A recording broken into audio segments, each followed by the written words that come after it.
Welcome to Mexico Unexplained, where we will explore the magic, the mysteries, and the miracles of Mexico. This series presents information based partly on theory and conjecture.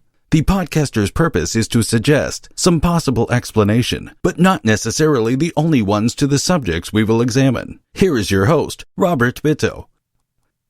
Welcome, and muy bienvenidos to episode number 41 of Mexico Unexplained, where we examine the magic, the mysteries, and the miracles of Mexico. I'm your host, Robert Bitto. My great-great-grandmother was a Cherokee princess. This is a claim often heard in the United States when people seek to have a link to a romantic Native American past. Out of the 500-plus tribes in the United States, it seems the Cherokees are the ones often used to justify a distant Indian lineage.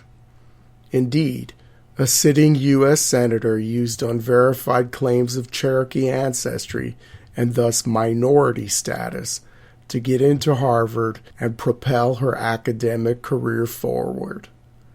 A presidential candidate even made fun of her ruse by calling her Pocahontas. The distant Cherokee lineage is so often cited by many people in the United States because the Cherokees played an important role in the early history of the U.S., and for various reasons, they traveled to different parts of North America as the young United States grew and pushed them out of their lands. Also, in the early part of American history, many Cherokees intermarried with Europeans across a wide geographical area. Many people have heard of the Trail of Tears and the forced relocations of southeastern native tribes to Arkansas and Oklahoma. Very few people know of the Cherokees' migration to Mexico and the impact they had on their new country. This is their story. At the time of the European contact, the Cherokee homeland consisted of the lands comprising parts of modern-day North and South Carolina, Tennessee, Georgia, and Alabama. The Cherokee language is part of the Iroquoian language group, which supports theories of anthropologists that the Cherokees originally migrated from the Great Lakes around 3,500 years ago. This would also support some Cherokee legends that tell of a great wandering from the shores of a large sea and the eventual settling down in the southern Appalachians. As a footnote, in 1809, the Cherokee language was the first native language outside of Mesoamerica to have a written language, as a man named Sequoia developed what would be called the Cherokee syllabary. As a leader, Sequoia will play a small role in the story of the Mexican band of the Cherokees. By the time Sequoia had invented the Cherokee writing system, the tribe had already felt pressure from the young United States. Many Cherokees began to migrate out of their homeland voluntarily to escape the growing American presence. In 1806, a small band of Cherokees founded a village on the shores of the Red River in Spanish-controlled Texas, and later this same group petitioned the Spanish authorities at Nacogdoches to have a permanent settlement there. The Spanish granted them their request. Between 1812 and 1822, Cherokee immigration to Texas increased, and by 1822, there were 800 Cherokees living in Texas. By then, Texas was a province of Mexico. The new central government in Mexico City denied the Cherokees their petition for land grants, while at the same time encouraging more Indians from the southeastern United States to settle Texas to offset the increasing numbers of Anglo-American settlers coming to the province. In the War of Texas Independence of 1835 to 1836, the Cherokees tried to remain neutral.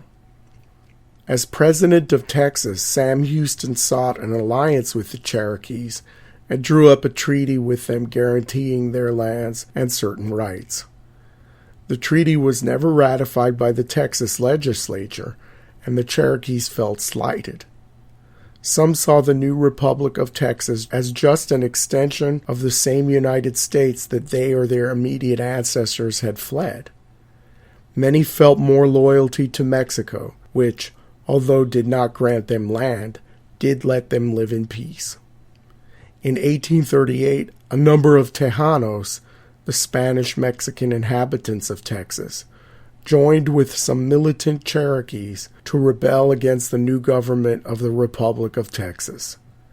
This uprising was called the Córdoba Rebellion, after the former mayor of Nacogdoches, Vicente Córdoba. Rumors spread throughout Texas that the Tejano and Indian uprisings were being supported by General Santa Anna of Mexico, who wanted to take back Texas for Mexico. Under increasing scrutiny, the Cherokees in Texas felt the need to migrate again. The days of the Cherokee in Texas ended with the Cherokee War of 1839. In 2 battles, the natives were defeated. They relinquished their 600,000 acres of land and were formally driven out of Texas. Most went north to what is now Oklahoma. Others decided to go south. As mentioned before, the Cherokee started moving out of their homeland in what is now the southeastern United States when the European population increased. The first group of Cherokees to cross the Rio Grande into the modern country of Mexico did so in 1720 and settled in what is now the state of Coahuila. Between the 1720s and the time of the Texas Revolution, a period of over 100 years, the population of Cherokees south of the Rio Grande only increased slightly, and many of the original migrants had intermarried and assimilated into the local indigenous and non-indigenous communities. After the Texas Revolution, northern Mexico saw a new influx of Cherokees seeking a political asylum called amparo from the Mexican government, which was granted by the governor of Coahuila. Hundreds of people resettled in the Mexican states of Coahuila, Tamaulipas, Nuevo León, and Chihuahua, with the largest group settling in the town of San Fernando, Coahuila, near the modern-day city of Zaragoza.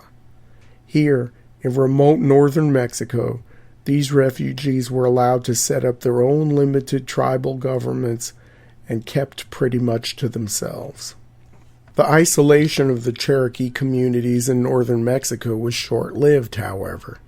3 years after the last mass migration of 1839, the refugees received an important visitor from across the border.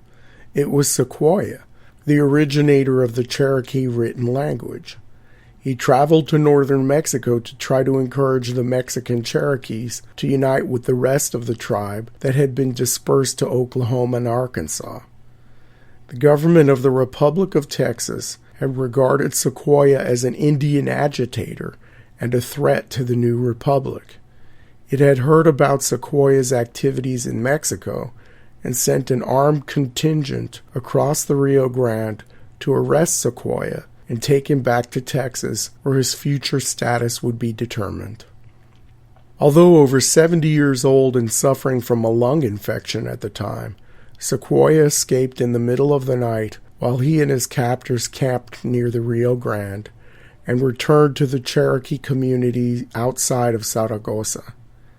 3 local and powerful hacienda families, the Platinos, Rodriguez, and Salinas, gave Sequoia shelter and hid him from the Texans who scoured the rugged terrain of Coahuila looking for him. Exhausted and ill, Sequoia died in a cave in Coahuila just a few weeks after his escape. According to some sources, Sequoia had believed that Mexico was the ancient homeland of the Cherokees and the source of all the tribe's knowledge and wisdom. As this is not based on any sort of verifiable history, Sequoia's statement may very well have just been based in part on the man's deep affinity and good feelings for the people he met while in Mexico. Very little attention would have been paid to the Cherokee refugees in Mexico and their descendants, if not for 2 things that have happened relatively recently. a rise in indigenous consciousness in Mexico, and an increase in people claiming Indian ancestry in the United States. In the 1990s, the Zapatista rebellions in the southern Mexican states brought to the forefront of the Mexican national consciousness the neglected rights of the indigenous. In 1996, the Zapatistas and the federal government of Mexico signed the San Andrés Accords on indigenous rights and culture, which recognize certain cultural and political rights of indigenous people throughout Mexico. On August 4, 2001, President Vicente Fox signed into law the amendments to the Mexican Constitution affording these new political and cultural protections for Mexico's native populations. A few weeks after the amendments were added to the Constitution, the Cherokees of northern Mexico petitioned the governor of Coahuila for a formal recognition of, quote, the strong continuing bond that exists between the Cherokees and the Mexicans, end quote. Governor Enrique Martinez granted the recognition without hesitation. Some have alleged that the move to recognize the Mexican band of Cherokees was a backdoor way of getting federal recognition from the United States government for people claiming Cherokee ancestry living in Texas. The person behind the Mexican recognition of the tribe's descendants in Coahuila is a man named Charles L. Rogers, a resident of Brownsville, Texas. Rogers, who also calls himself Chief Jatlohi Rogers, is head of a group calling itself Cherokee Nation of Sequoia of Mexico, Texas, and USA Reservation and Church.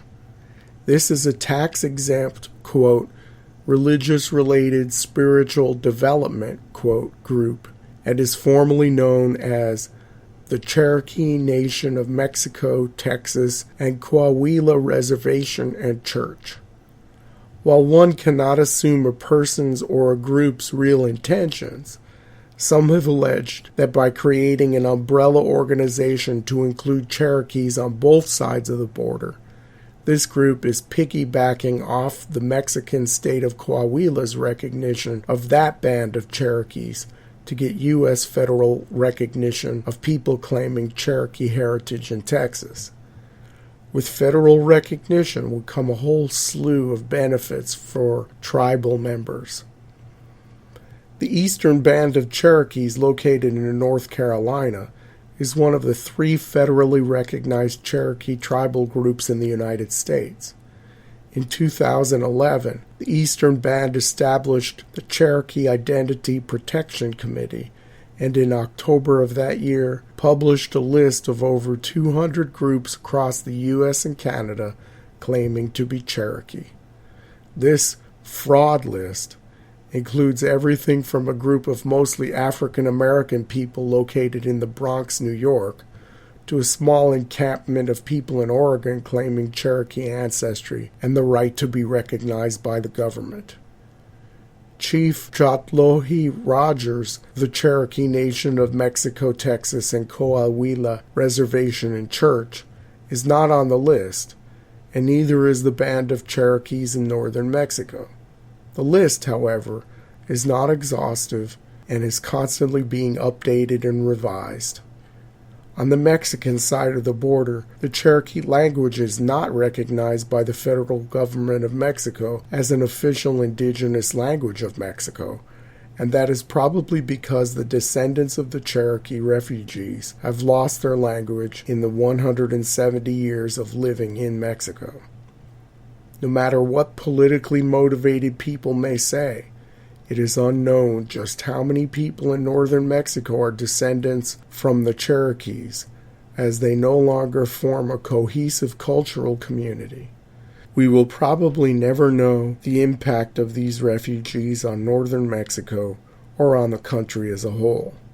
As a new indigenous consciousness continues to develop throughout Mexico, the fate of the Mexican Cherokees remains unknown. Thank you once again for listening to another episode of Mexico Unexplained. Remember to like and subscribe to us on YouTube. Follow us on Twitter. or write a kind review of our show on iTunes. Please go to our website, MexicoUnexplained.com, for references, illustrations, and for free access to transcripts of past shows. We appreciate your attention once again. Until next time, thank you and gracias. Thank you for listening to another episode of Mexico Unexplained with host Robert Bitto. For show summary, relevant links and commentary, please check out our website at mexicounexplained.com. Like us on Facebook and be a part of the conversation. Adios and hasta la vista.